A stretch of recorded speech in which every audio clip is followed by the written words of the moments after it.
Okay, this is Steve with Outdoor Nuggets. I did get this butane stove working in the ammo can heater, and I wanted to show you how well it's working.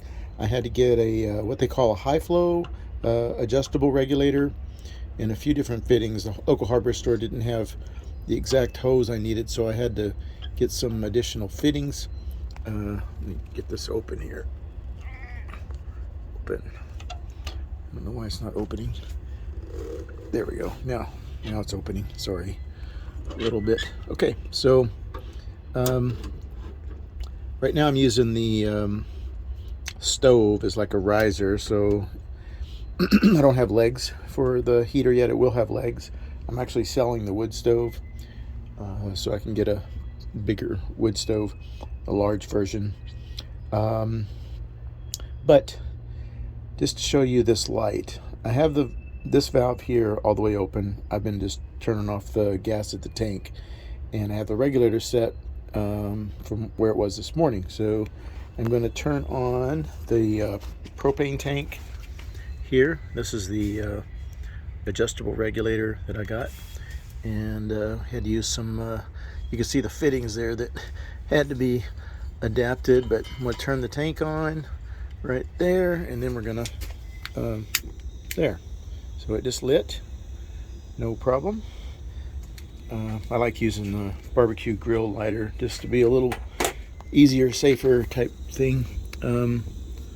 But up here I'm going to close the door, and you can see that it keeps burning. I think the 3-inch in and the 3-inch out fittings are ideal, versus the person I learned how to do this from used 2-inch, and they thought that using 3-inch or bigger would be the way to go, and I think they're right. 3-inch seems to be working pretty good. I can turn it up or down using the regulator, so I'm going to turn it up and down using the regulator. That's how I regulate the flame. So there it's going down, and then here it's going up, turning it to the right. And then I have this thermometer, like a fireplace thermometer. This whole stove is steel, so the magnet for the thermometer works fine. And then I have this rechargeable fan. Scooch it a little closer here. Have the rechargeable fan. We can set it right here, but this will run all night long. Let's see, put it on low, but I basically set it on the base, and I shoot it up into this pipe. And not only is it going across the pipe, or going in the pipe, but it's also going across the box, which gets warm.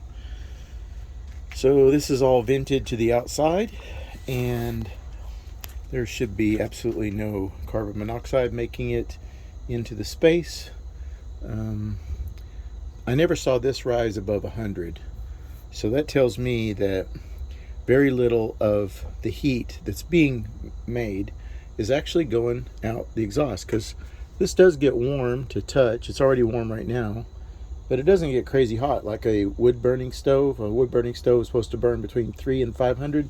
So this is really safe in terms of heat. The box is starting to get warm. The pipe's already like hot, hot to touch. It's not burning me. So right here, I can feel heat coming out. This is all sealed up. I got the ceramic glass at place in Quincy, Illinois. I think it says Wood Stoves Fire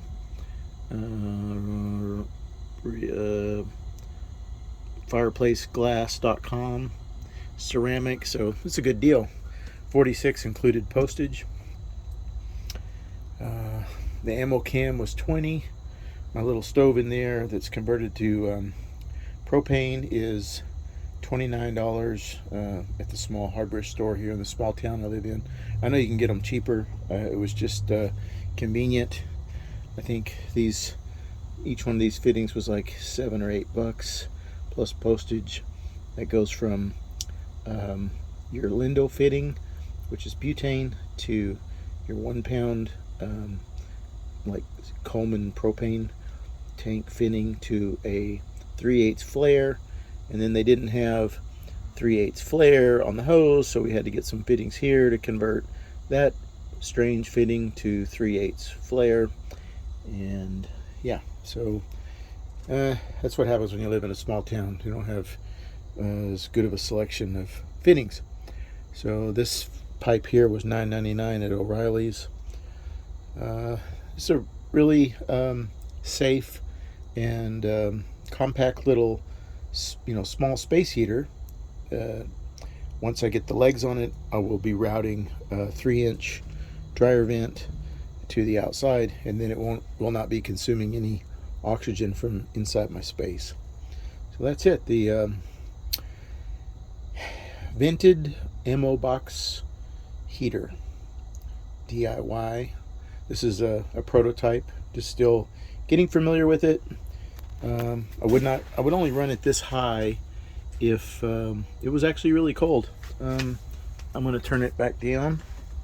Let's see here, we'll adjust it back down. And this is the way I would run it. Let's just say it's 48 or 50 outside. This temperature or flame level here is about perfect just to keep the chill off, make it around 70 degrees in the space. I got 75 square feet here. Between that and this fan, yeah, it does a nice job just keeping it cozy.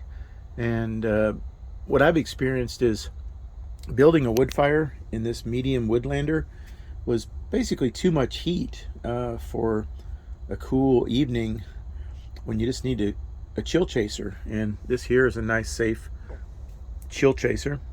If it was minus 30 out, yeah, I want a large version of this in the 75 square feet or 100 square feet. But if it's just, freezing maybe, this would be quite adequate. And you don't have to cut firewood.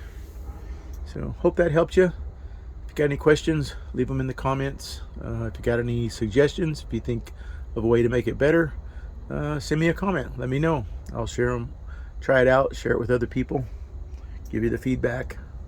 Peace. Thanks for watching.